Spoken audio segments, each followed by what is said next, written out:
Olá pessoal, bem-vindos à videoaula de Introdução à Antropologia. Bom, nós vimos na última aula como que há cerca de 250 mil anos atrás essa nossa espécie, o homem moderno, surge no planeta Terra e a partir dali começa a se espalhar já com essa capacidade fantástica de produzir cultura e resultado ele mesmo de um processo que envolveu essa capacidade de interferir no mundo, de produzir instrumentos e de pensar sobre os seus instrumentos. Bom, essa capacidade lhe permitiu, em cada canto que chegava desse planeta, desenvolver uma forma, uma relação muito particular com o seu ambiente e uma relação muito particular com os outros da sua espécie. Quer dizer, a partir daí a gente começa a não ter apenas a capacidade de produzir cultura como uma capacidade abstrata, mas a gente passa a produzir culturas, formas muito variadas e concretas de ser e de estar no mundo. E ao mesmo tempo, nessa nossa história, vamos tendo uma dificuldade muito grande de aceitar as outras formas de ser e estar no mundo como que elas são, outras formas de ser e de estar no mundo. Nós temos, desde então, essa tendência a achar que a nossa forma de viver o mundo, de dar sentido às coisas, é a forma certa, é a melhor, é a mais evoluída, é a mais correta, e as outras são formas, às vezes sequer humanas, de se ser humano. Bom, e essa tendência humana, também etnocêntrica, ou etnocentrismo, leva o Ocidente, no começo do século XX, a desenvolver teorias racistas, que, como já comentei também, vão ser instrumentalizadas politicamente em teorias eugênicas, que, meados do século XX, terminam gerando aí uma política oficial de extermínio de populações, né? O Holocausto. E com o final da Segunda Guerra, o Ocidente está tão assustado com a percepção disso que se criam, dentro das instituições internacionais que surgem após a Segunda Guerra, dentro das Nações Unidas, se cria uma instituição dedicada justamente à preservação da diversidade cultural, que é a Unesco. E a Unesco, então, chama um grupo de pensadores intelectuais para escrever livros desconstruindo os fundamentos do pensamento racista. E um dos autores que é chamado a contribuir com esse processo é, então, um antropólogo em ascensão, francês, de formação filosófica, chamada Claude Lévi-Strauss. E o Lévi-Strauss escreve um pequeno texto que é fantástico para desconstruir os fundamentos do pensamento racista e dessa crença etnocêntrica na superioridade da cultura ocidental sobre as demais. Esse é o texto que a gente vai discutir na aula de hoje. E eu queria convidar vocês a entender algumas das estratégias do autor aqui nesse texto. Porque o Lévi-Strauss não é um autor assim de muito fácil leitura. Como bom filósofo e francês que é, né, é preciso a gente ler ele com algum cuidado. E o texto está muito bem escrito, é um texto longo, e a gente precisa entender os movimentos sucessivos que ele vai fazendo nesse texto para entender a força do seu argumento. Bom, e ele começa já com uma constatação de que está diante de uma tarefa difícil, que é a de desmanchar uma preconcepção que está muito forte no senso comum, de que a sociedade ocidental tem uma clara superioridade sobre as demais. Afinal, é isso que a gente vê por aí, né? O modo de vida ocidental é o que predomina, todos querem viver como os países mais desenvolvidos. Isso não demonstraria uma superioridade da raça branca? Ou se não podemos mais falar em raça, da cultura ou do modo de vida ocidental, né?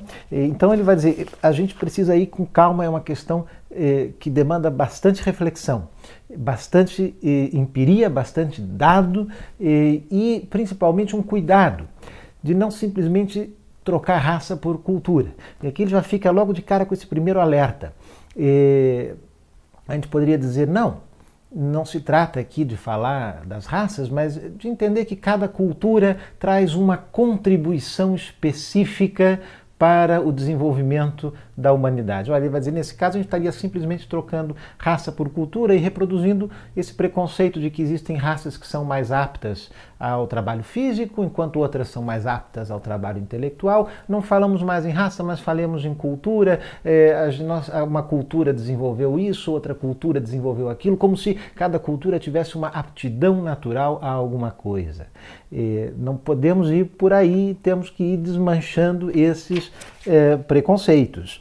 E o primeiro, então, preconceito que sobre o qual ele vai se debruçar é mostrar para a gente que a diversidade cultural, as muitas formas de ser e de estar no mundo, são um fato natural da existência da nossa espécie no planeta, porque nós vamos naturalmente produzir diferentes formas de vida. E não é que essas formas diferentes de vida, de ser e de estar no mundo, se produzam porque os grupos humanos foram se espalhando, se distanciando e cada um, então, isoladamente inventando um jeito de ser e de estar no mundo. Não. A diversidade cultural, vai dizer Lévi-Strauss, é menos fruto do isolamento do que do contato, porque é da nossa própria natureza querer nos diferenciar dos demais. Isso é uma coisa que a gente pode entender rapidinho olhando para o nosso próprio universo social. Quer dizer, o grupo de estudantes de ciências sociais certamente é parte do corpo discente da Universidade de Brasília, são estudantes, né? Mas vocês, eu garanto, se ainda não têm, logo vão começar a ter, um sentimento de que um estudante de ciências sociais não pode ser confundido com um estudante de engenharia, é outra tribo, ou do direito, ou da medicina, ou das relações internacionais. Não, nós somos diferentes. Nós somos os estudantes de ciências sociais.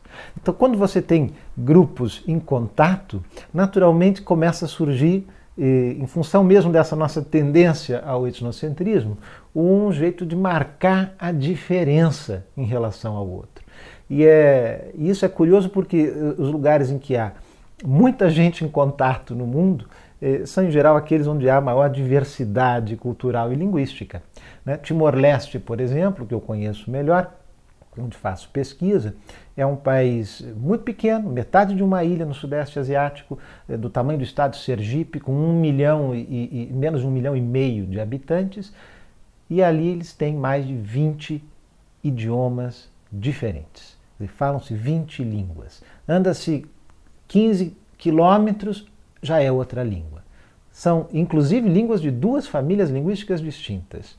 Né? Então, é essa proximidade das populações humanas que aciona em nós a necessidade de produzir uma diferenciação e dizer nós somos especiais, nós somos diferentes do outro. Então, se o outro faz assim, a gente tem que fazer assado. Né? Então, a produção da diversidade cultural é um fato da nossa existência no mundo, é um atributo da nossa espécie.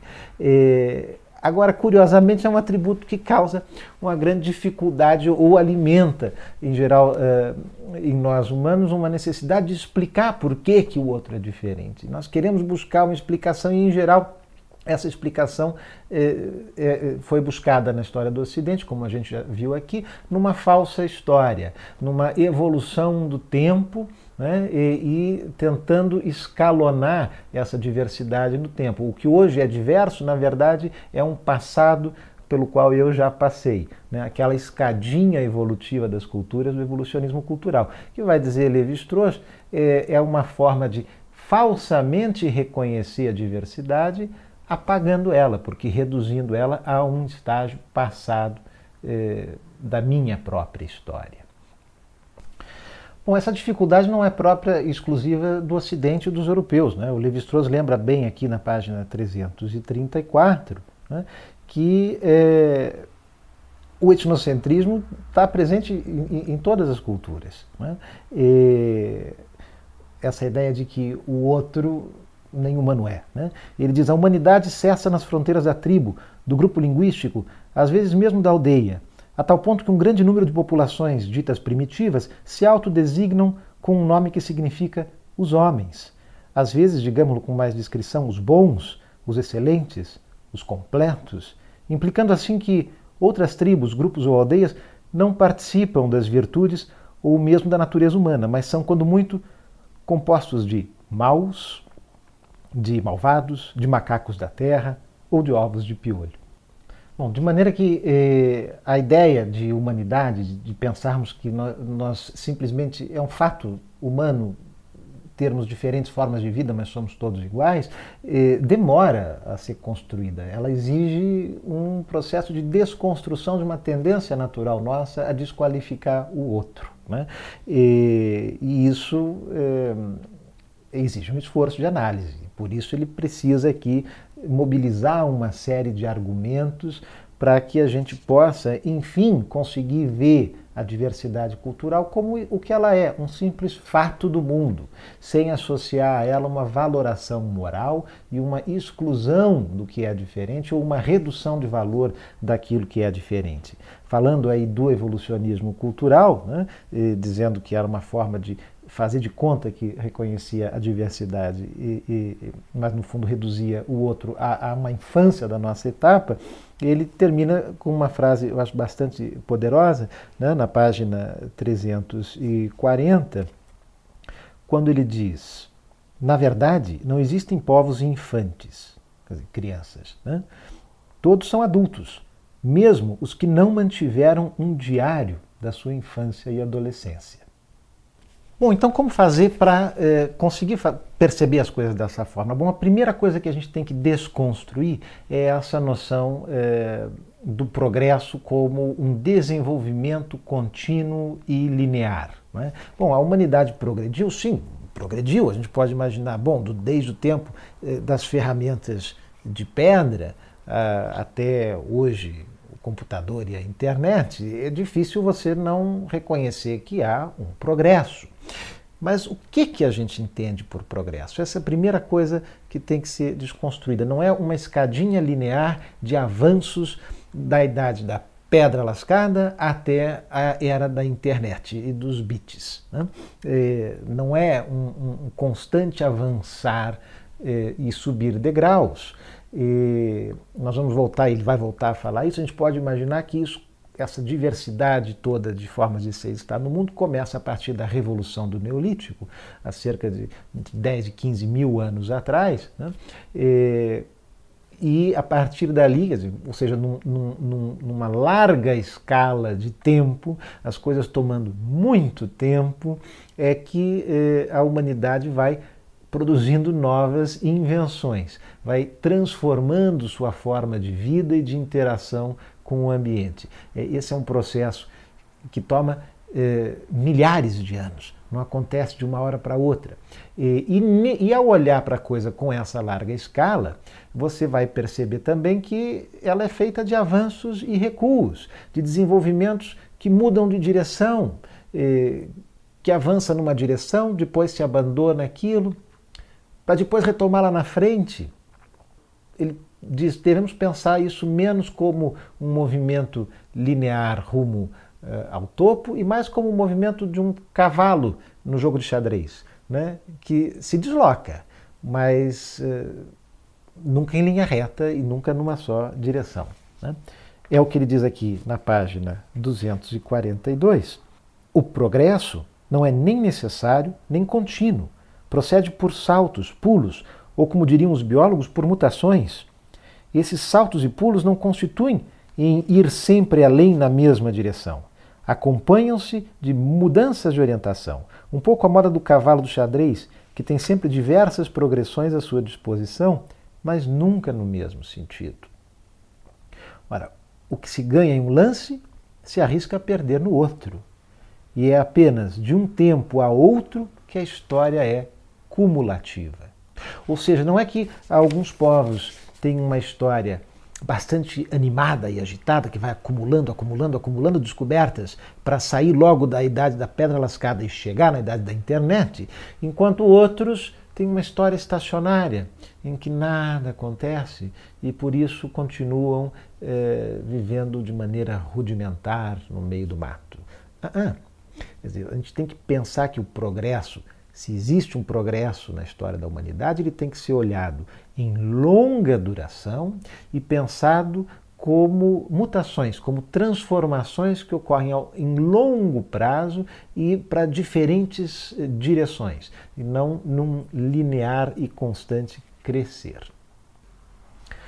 Bom, aí com essa ideia de progresso na cabeça, a gente já pode olhar para essa oposição entre história cumulativa e história estacionária de uma outra maneira, que é uma maneira mais relativista, de dizer, olha, o que nos parece uma história estacionária, uma sociedade em que as coisas não mudam, pode ser simplesmente uma incapacidade nossa de perceber a mudança.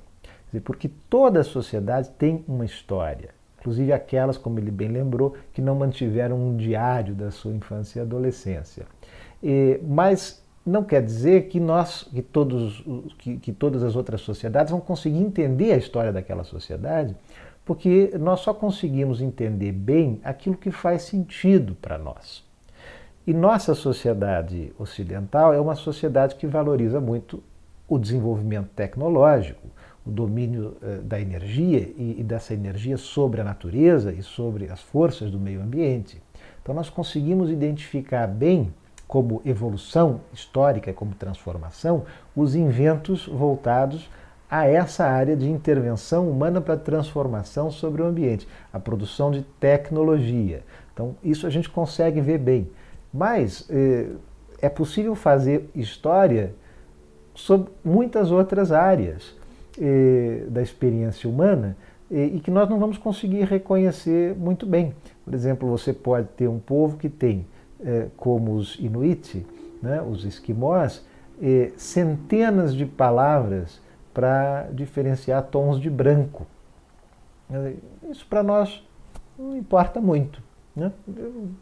Não nos interessa, que não é importante para nós. A gente não consegue ver isso como um desenvolvimento histórico, por exemplo, né? Como um processo de progressão ou desenvolvimento ali dentro, né? Então, a gente só consegue ver aquilo que nos o que faz mais sentido para nós.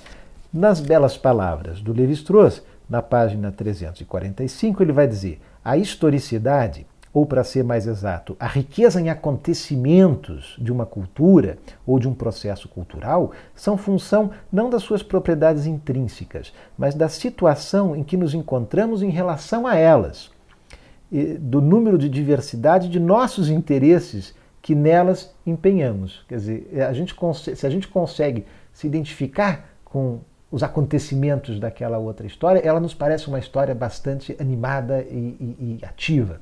Se a gente não consegue se identificar com aquilo, a gente não vê história ali e dá a impressão de que está tudo parado. É um pouco como ele pega emprestado a metáfora do Einstein na teoria da relatividade, né? Para falar de como a velocidade e o tempo são relativos, né? É como se você tivesse andando em paralelo com um outro trem. O Einstein vai dizer, em relação ao observador, você está num trem andando e vê um outro trem vindo na mesma direção que você tem a impressão de que ele está parado, né? Porque a percepção do movimento é relativa à posição do observador. O que o Lévi-Strauss vai dizer aqui? Ora, aqui é a mesma coisa, mas não vamos falar de velocidade, vamos falar na capacidade de observar os detalhes do outro. Se essa outra cultura que você está observando caminha na mesma direção que você consegue ver bem os seus detalhes, né? Porque você está identificado com ela. Então você a entende bem. Se ela vem em outra direção, ela vai passar tão rápido por você que você só vê uma mancha e não consegue entender a sua riqueza interna e a sua diversidade. E aí você fica com a impressão de que naquele povo ali não teve história, não aconteceu nada, porque não aconteceu nada para o qual você está preparado para entender e dar sentido. Bom, e aí ele vai trazer vários exemplos de como diferentes povos ao longo da história da humanidade produziram coisas fantásticas, como houve transformação histórica, né? Se você pensar no povoamento da América, houve incríveis inventos e transformações que essas populações foram fazendo na sua passagem por aqui. Não é? A domesticação de espécies animais que só existiam aqui, a domesticação de espécies vegetais, você transformar gramíneas em milho comestível, você domesticar uma mandioca que era venenosa e transformá-la em algo que pode ser comido. Quer dizer, tudo isso são transformações que foram feitas por esses povos e são parte da sua história. Né? E essas são as que a gente consegue identificar, que são as que têm a ver com transformação, justamente de controle sobre o meio ambiente, que é aquilo a qual a gente está mais antenado, é o trem que anda na mesma direção do Ocidente moderno. Né? Mas na Índia, o desenvolvimento de todo um saber sobre o funcionamento do corpo e uma filosofia, a yoga, a medicina chinesa, elementos de concepção de mundo e de produção de filosofias de explicação do mundo que podemos dizer, estão, em certo sentido, muito à frente em termos de compreensão do funcionamento do ser humano do que a medicina ocidental moderna. Mas a gente tem dificuldade de reconhecer isso como um saber e um saber produzido por meio da inteligência humana e do investimento e da história humana, porque, de novo, não caminha exatamente na mesma direção que a sociedade moderna ocidental valoriza e conhece. A incrível tecnologia de navegação dos povos polinésios, que povoaram uma área enorme da Terra, navegando de ilha para ilha, e dominavam aquilo numa época em que na Europa pouco se sabia sobre navegação, técnicas de navegação. A capacidade da matemática maia de lidar com a ideia e o conceito de zero, né, muito antes dessa invenção do zero no continente europeu, quer dizer, essas coisas todas a gente demora para entender e para ver que há história, há produção e há invenção. E é uma invenção em todos os povos humanos, né? Quer dizer, em todas as latitudes por onde essa espécie foi produzindo a história da humanidade. Bom, desconstruída então a nossa ilusão de que o progresso seja uma coisa linear, percebendo que ele tem que ser entendido numa escala de longa duração e entendendo que nesse processo de longa duração todos os povos foram produzindo transformações resultantes do investimento de uma inteligência humana sobre a sua relação com o mundo, ainda fica, né, a pergunta do porquê que, afinal de contas, o Ocidente conseguiu se tornar um modelo, né, de way of life, ou de visão de mundo, que é copiado em tantos lugares. Bom, o Lévi-Strauss vai lembrar, mais ou menos, né? Não é que as pessoas, as culturas voluntariamente se curvaram a esse modo de vida do Ocidente. Ele é um modo que se impôs com uma expansão econômica europeia a partir aí do século XVI pelo uso da força e acabou englobando o mundo inteiro num único sistema mundial, um sistema econômico mundial. Isso ele vai dizer, isso talvez seja a grande novidade da modernidade e talvez só existisse isso lá muito atrás, numa era em que nós nem conseguimos lembrar. De todos os povos humanos estarem nessa aldeia global interligados por um sistema econômico global e aí dentro desse, uma vez isso estabelecido, é difícil fugir disso.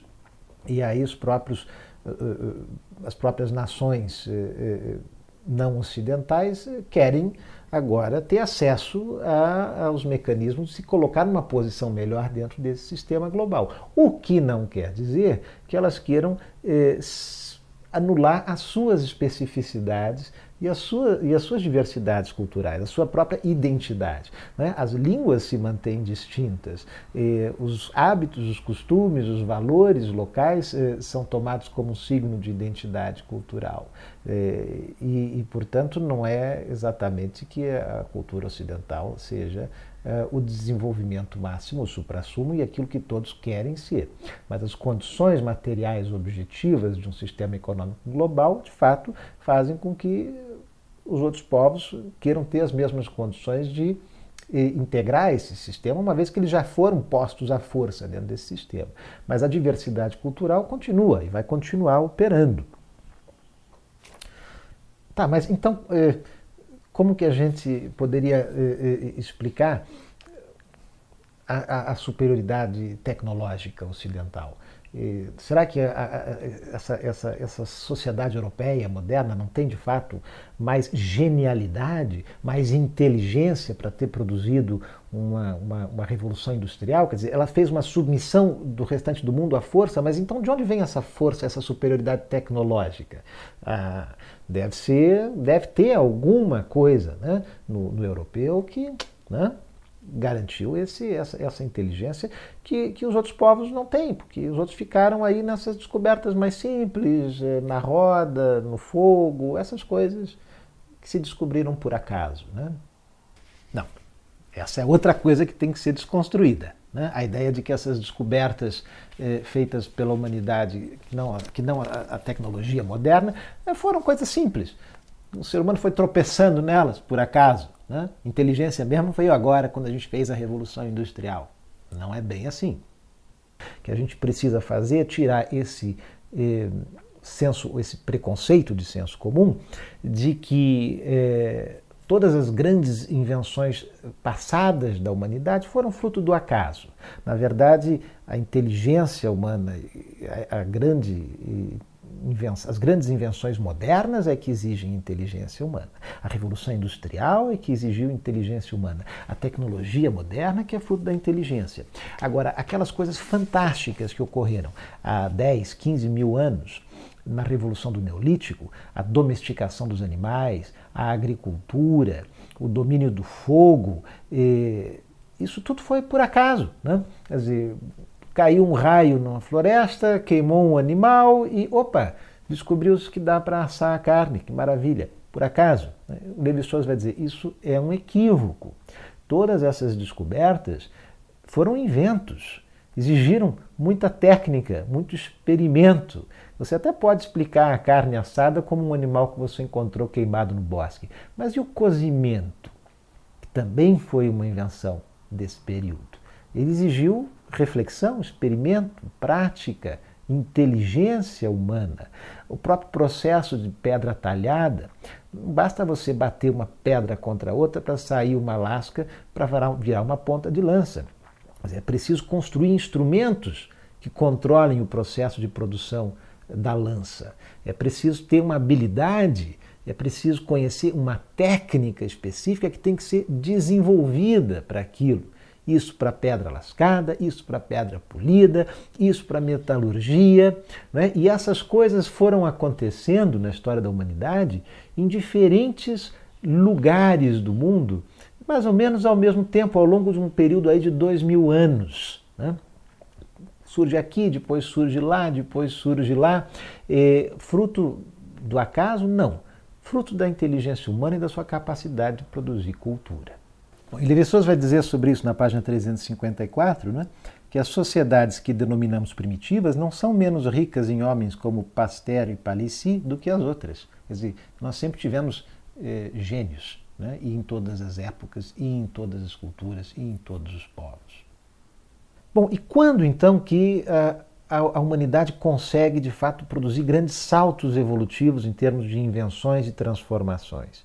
Aí o Lévi-Strauss vai chamar a atenção para uma maneira muito especial da gente entender isso. Ainda mesmo que pensando a partir da nossa perspectiva, dessa evolução como sendo a transformação tecnológica, porque é isso que a nossa sociedade moderna ocidental melhor consegue entender, né? E a ciência é uma invenção da sociedade moderna ocidental, então os dados empíricos que a gente tem estão alinhados com essa perspectiva de que o progresso, o desenvolvimento tem a ver com tecnologia.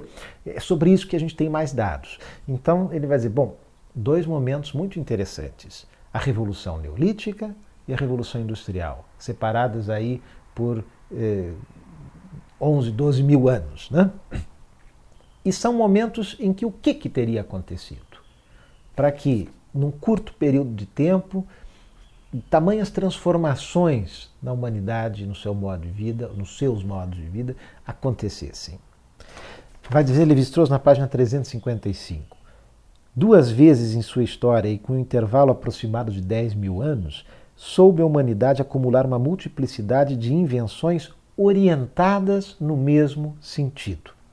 E esse número, por um lado, e essa continuidade, por outro, concentraram-se num lapso de tempo suficientemente curto para que se operassem altas sínteses técnicas, sínteses que acarretaram mudanças significativas nas relações que o homem mantém com a natureza e que, por sua vez, tornaram possíveis outras mudanças. A imagem de uma reação em cadeia, desencadeada por corpos catalisadores, permite ilustrar esse processo, que até agora se repetiu 2 vezes, e 2 vezes apenas na história da humanidade. Como isso se produziu? Esse movimento aqui no texto é muito importante ser entendido, porque é ele que desarma a bomba do pensamento racista, ou culturalista no sentido de atribuir a determinadas culturas certas características que são só delas, ou habilidades ou possibilidades, né? E a outras que são só delas. Ele vai dizer, não é que você teve cada cultura trazendo uma contribuição para que essa reação em cadeia se desenvolvesse. O que aconteceu é que, quando você tem maior diversidade de povos e de culturas em contato, assim como acontece aquela produção da diversidade, que as pessoas querem, os grupos querem se diferenciar uns dos outros, você tem também maior intercâmbio das descobertas e das invenções entre eles. E você tem uma maior possibilidade de ter esses saltos e essas reações em cadeia.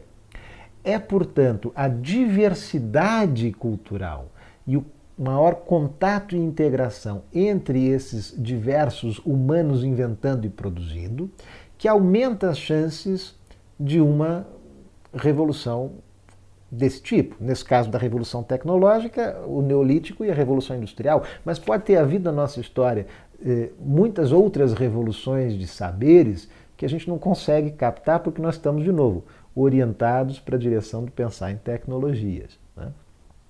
Ele traz a metáfora de um cassino, de mesas de jogos, né? Quais são as chances de um jogador sozinho tirar uma sequência muito específica de números? São pequenas, né? E vamos pensar que uma revolução industrial, uma reação em cadeia de descoberta, seja uma sequência de números única, né? É preciso tirar aquela sequência naquela ordem para você conseguir desencadear essa reação. E um jogador sozinho não vai conseguir isso tão cedo, vai demorar muito. Agora, se você tiver várias roletas jogando ao mesmo tempo e você puder combinar os números dessas roletas, essa combinação sai muito mais rápido. Então, quanto mais diversidade cultural nós tivermos, maior é a chance de surgirem essas grandes transformações na história da humanidade. E com esse movimento, a conclusão do texto é inevitável. Ora, o futuro da humanidade, a grande riqueza da humanidade, não está em cada cultura sozinha ou isolada.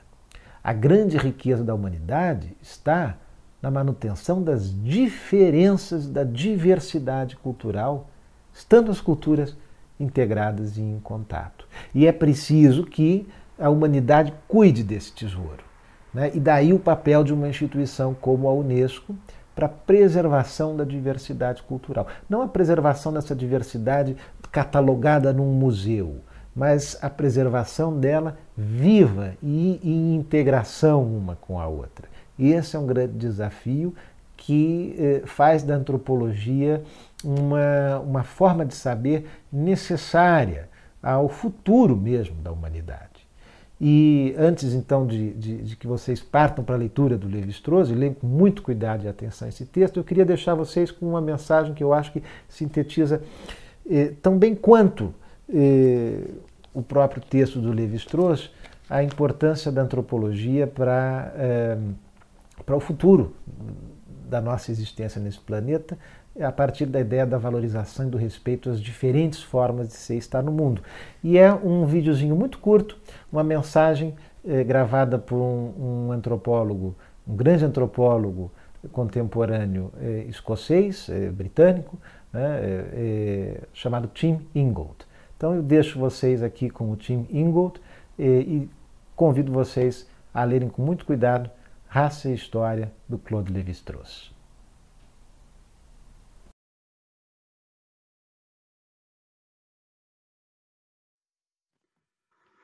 Well, hello. My name is Tim Ingold. I'm an emeritus professor of social anthropology at the University of Aberdeen, and I'm speaking here from my study in my home in Aberdeen in Scotland.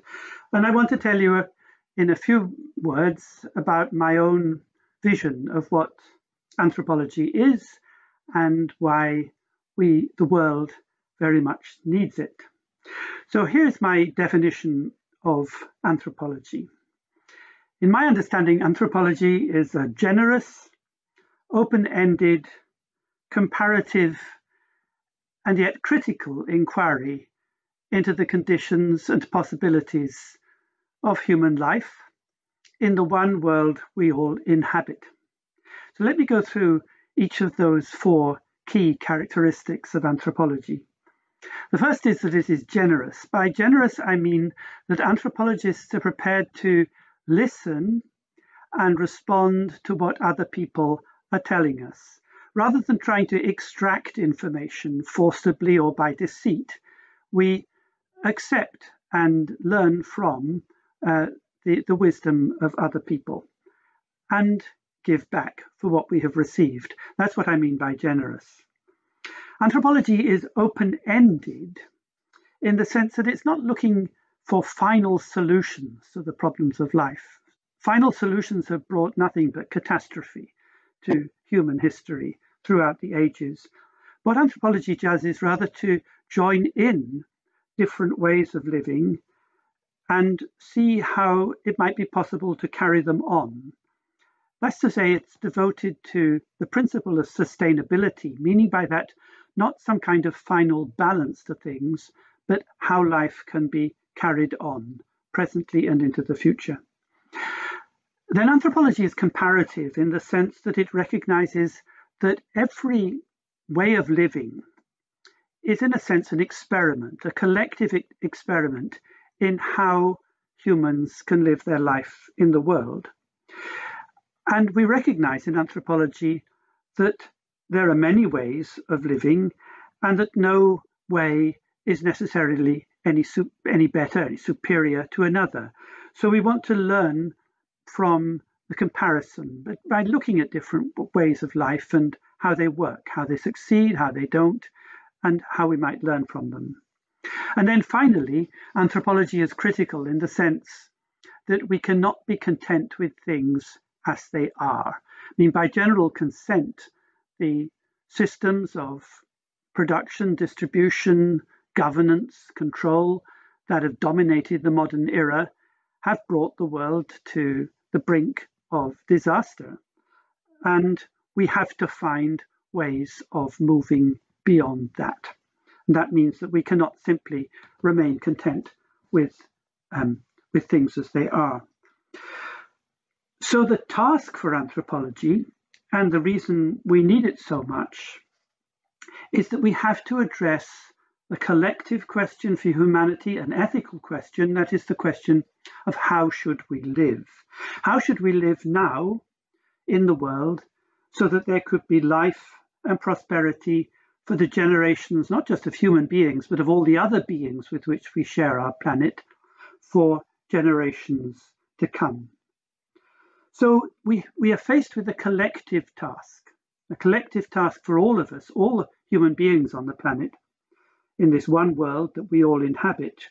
We are faced with this collective task to forge a world fit for future generations.